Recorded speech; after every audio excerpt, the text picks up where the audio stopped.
여러분 안녕하십니까? 배용수 목사입니다. 자, 오늘 월요일 아침인데요. 이 월요일도 우리 주님의 은혜가 함께 하셔서 한 주간도 승리하시는 한 주가 되시기를 바랍니다. 자, 오늘은 마태복음 9장 35절 말씀을 함께 나누겠습니다. 예수께서 모든 도시와 마을에 두루 다니사 그들의 회당에서 가르치시며 천국 복음을 전파하시며 모든 병과 모든 약한 것을 고치시니라. 아멘. 오늘 이 35절 말씀에서 예수님께서 공생애 3년 동안에 하셨던 예수님의 사역 세 가지를 정리해서 말씀을 하고 있습니다. 첫 번째는 가르치는 사역입니다. 티칭이죠. 예수님의 대표적인 가르치는 그 사역이 바로 산상설교였습니다. 그 내용은 하나님과 천국에 관한 것이었습니다. 많은 일을 하셨는데 가장 중요한 것은 기적과 능력이 아니라 가르치는 사역이었습니다. 기적이 무엇입니까? 능력이 무엇입니까? 천국 진리를 가르치기 위해서 있는 것입니다. 기적 자체가 목적이 아니죠. 가르침이 목적입니다. 그러나 많은 사람들은 잘못하면 기적을 더 크게 생각을 합니다. 그 당시 많은 사람들이 예수님을 따랐는데요. 그 이유가 뭘까요? 안진뱅이가 일어나고 맹인이 눈을 뜨고 죽은 자가 살아나는 그런 기적을 목격했기 때문이죠. 그렇지만 예수님은 그것을 원치 않았습니다. 그래서 그들을 다 물리치시고 산으로 올라가신 것이죠. 기적을 위한 것이 아닙니다. 기적은 서론입니다. 목적은 우리의 구원입니다. 여러분, 우리의 신앙생활의 목적은 내가 병 고치고 또 기적을 체험하고 또 세상에서 많은 축복을 받는 게 우리의 목적은 아닙니다. 그건 과정이고요. 우리의 진정한 목적은 구원입니다. 예수님의 가르침의 절정이라고 하시는 산상설교의 요점은 무엇입니까? 첫 번째는 그리스도인 무엇을 믿는 사람인가? 두 번째는 그리스도인은 어떻게 사는 사람인가를 요약해서 보여주셨습니다. 예수님에게 있어서 가르치는 사역보다 더 중요한 것은 없었는데요. 이 가르침에는 몇 가지 중요한 특징이 있습니다. 첫 번째, 예수님의 가르침에는요, 권세가 있었다는 거죠. 권위가 있었습니다. 바리새인과 서기관과는 다른 권세가 예수님에게 있었습니다. 여러분, 말에는 권위가 있어야 합니다. 권위가 없으면 말은 의미가 없습니다. 예수님의 말씀 속에는 상상할 수 없는 어떤 영적인 권위가 있었던 거죠. 이런 예를 하나 들어볼까요?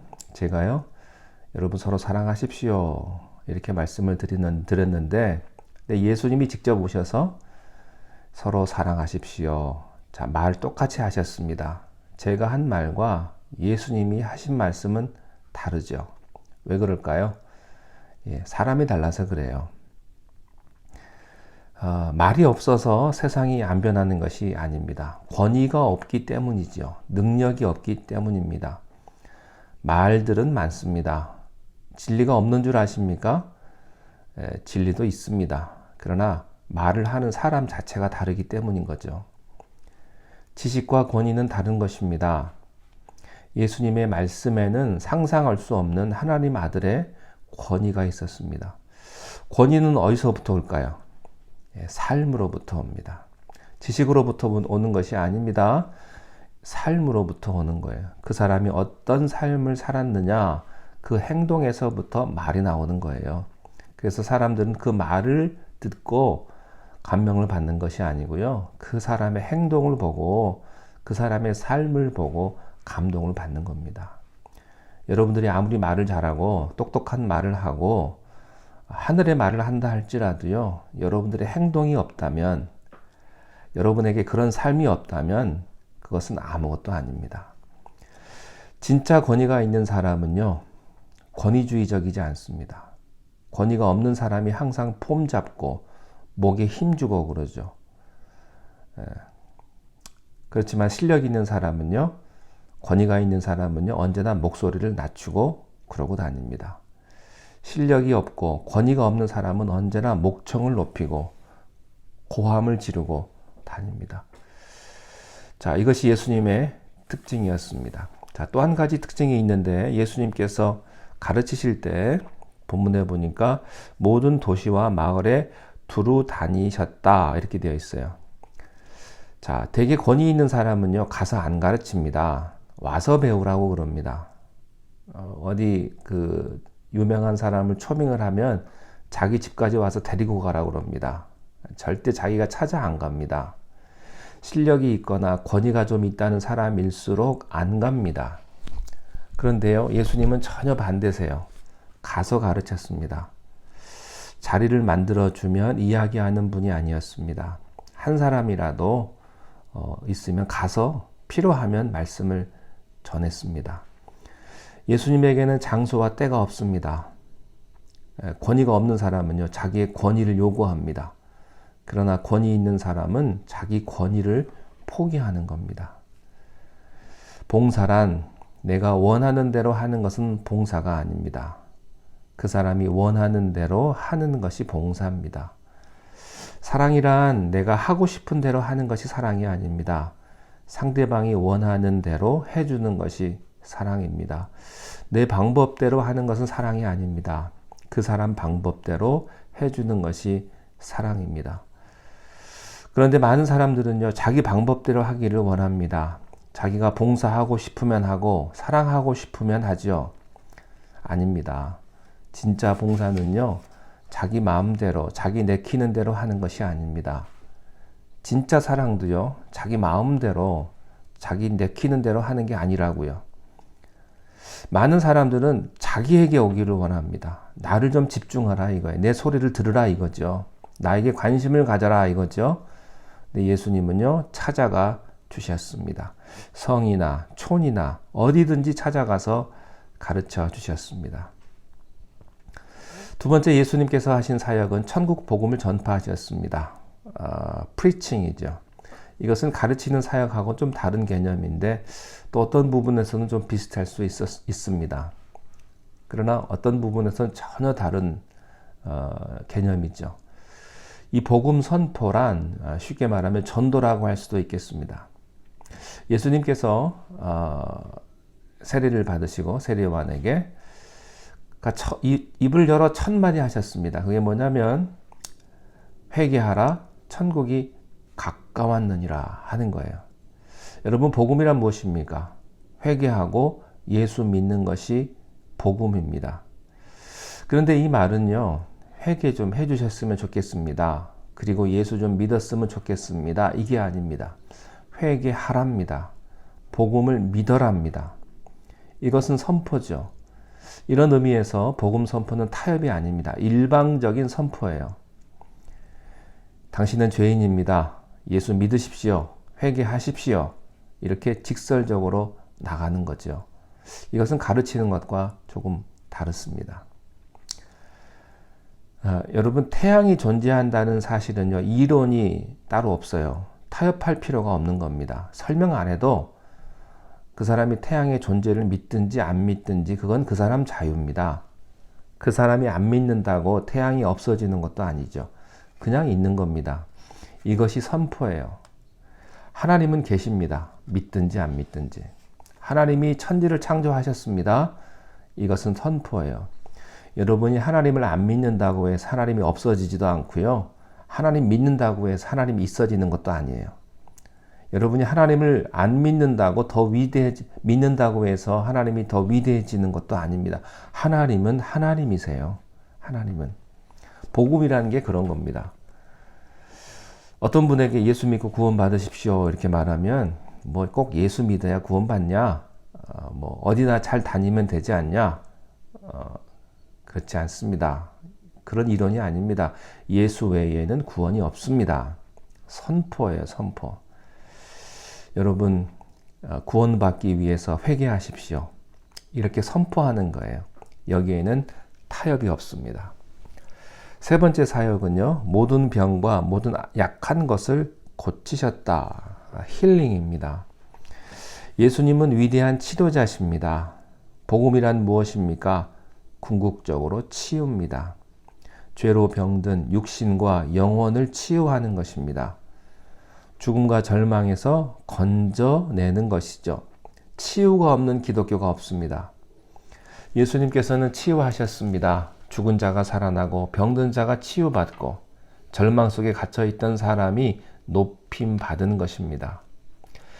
예수님께서는 치유하기 위해 오셨는데요. 어디서부터 치유하셨습니까? 인간의 육체에서부터 시작을 했고요. 인간의 죄의 문제와 죽음의 문제를 치유하셨고, 예수님은 인간의 영혼의 문제를 다루셨습니다.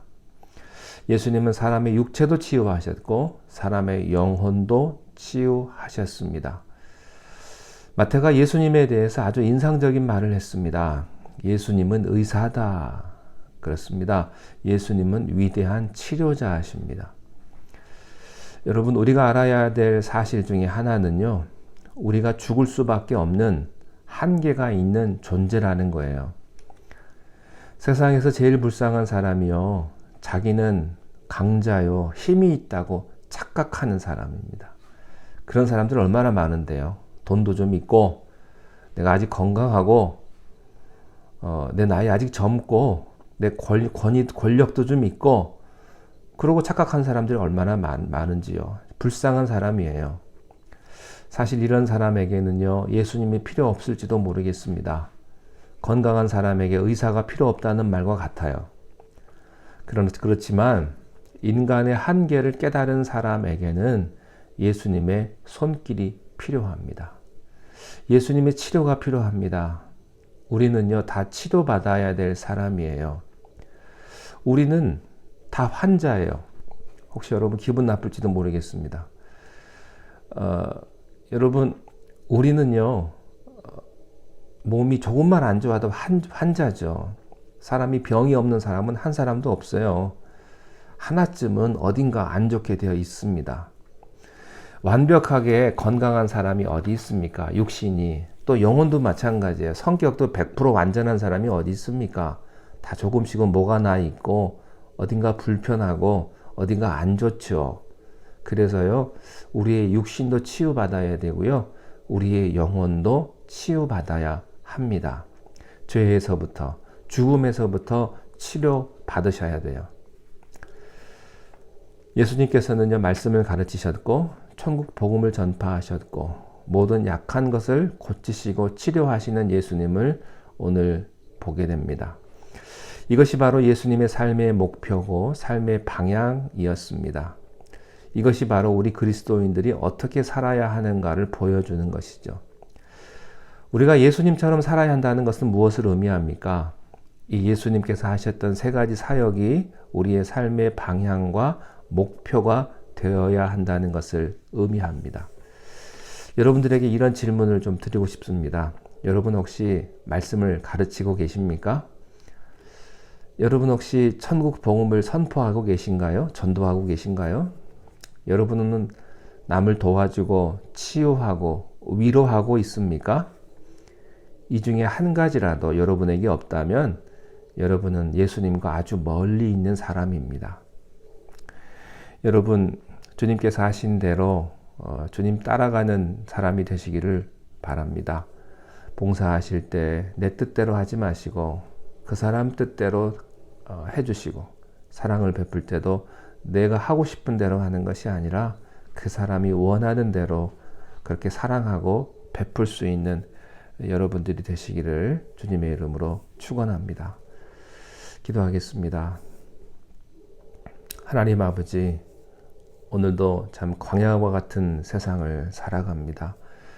이 세상에서 살아갈 때에 주님과 함께 동행함으로 이 세상을 승리하게 하시고, 우리가 말씀을 증거하며 천국 복음을 선포하며 또한 남을 도와주고 위로하는 그러한 모습들이 우리 가운데 있게 하여 주옵소서. 우리가 내 뜻대로 마옵시고 하나님의 뜻대로 하옵소서라고 고백은 하지만 정말로 그런 모습이 우리에게 있는지 돌이켜보게 하시고, 주님 따라가는 우리가 주님의 모습을 우리가 나타내며 그리스도의 향기를 품어낼 수 있는 참된 하나님의 백성의 모습으로 살아가게 하여 주시옵소서. 오늘 하루도 성령님께서 우리와 함께 하실 줄로 믿사오며 예수님의 이름으로 기도하옵나이다. 아멘.